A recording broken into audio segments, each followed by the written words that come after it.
Палестина. А там до чешмата на малкия Мегдат се намира един храм, едно духовно огнище, наречено читалище. 120 години то поддържа огъня на знанието, обогатява духовния и културен живот, съхранява и развива българските традиции и обичаи.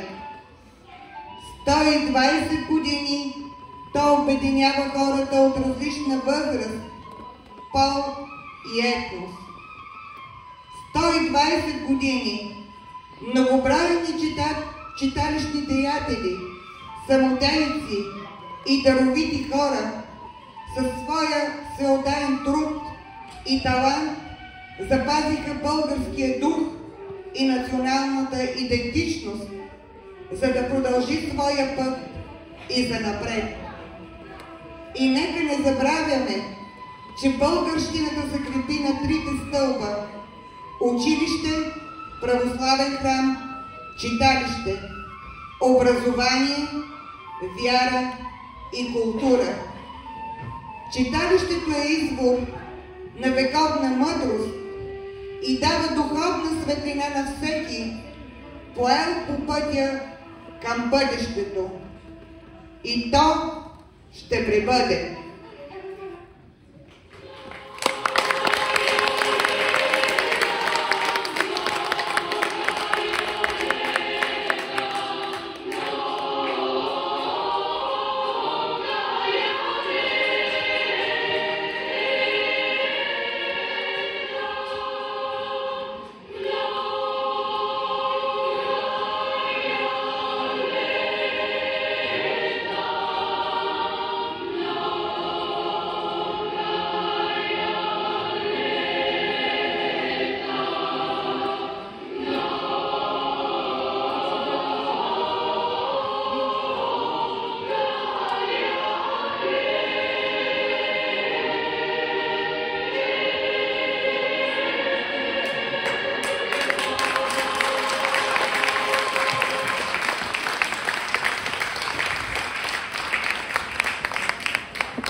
Председател на читалище Напредък.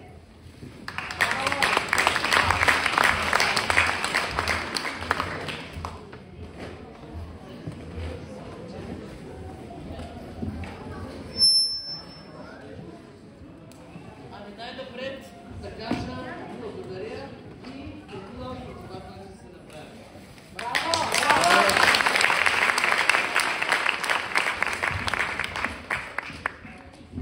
Уважаеми гости, уважаеми читалищни членове, самодейци, жители на село Устина, които уважиха нашия празник. Приемете моите най-искрени поздравления по случай 120 годишната от създаването на Народно читалище Напредък 1904 година в село Устина. Преди 120 години нашите предци, водени от желанието си да съхранят народните традиции и да се сплотят хората от селото в стремежа към развитие и прогрес, създават местното читалище. През цялото това време то поддържа огъня на знанието, обогатява духовния и културен живот, съхранява и развива българските традиции и обичаи. Днешният празник е признание за всички вас, читалищни деятели, самодейци, даровити хора, които със своя всеотдаен труд и талант пазите българския дух и националната идентичност.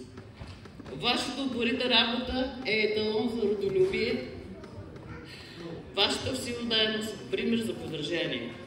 Много награди са завоювали колективите през тези 120 години. Вие ги чухте в началото на нашия спектакъл. Грамоти, плакети от общински, регионални, национални и международни прегледи и фестивали.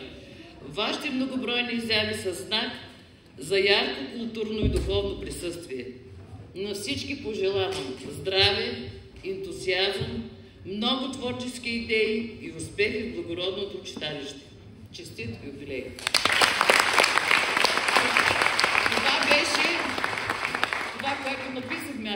искам аз да кажа още нещо. Тук е мястото да благодаря от мое име, от името на всички присъстващи, на двете момичета, които работят в читалището. Елена Дютенджиева и Красимира Коготинова. Този спектакъл, който видяхте, е благодарение на техния усърден труд, на усърдния труд на ръководителите на детската танцова школа Даниела Минчева, на ръководителката на... Моля? Да, на ръководителката на двете вокални групи Мария Василева и най-вече на всички ентусиасти, самодейци, които отдадаха много от своето време, с голям хъс, голям ентусиазъм работиха, за да бъде това представено пред вас. Един чудесен спектакъл, много се вълнувам, извинявайте.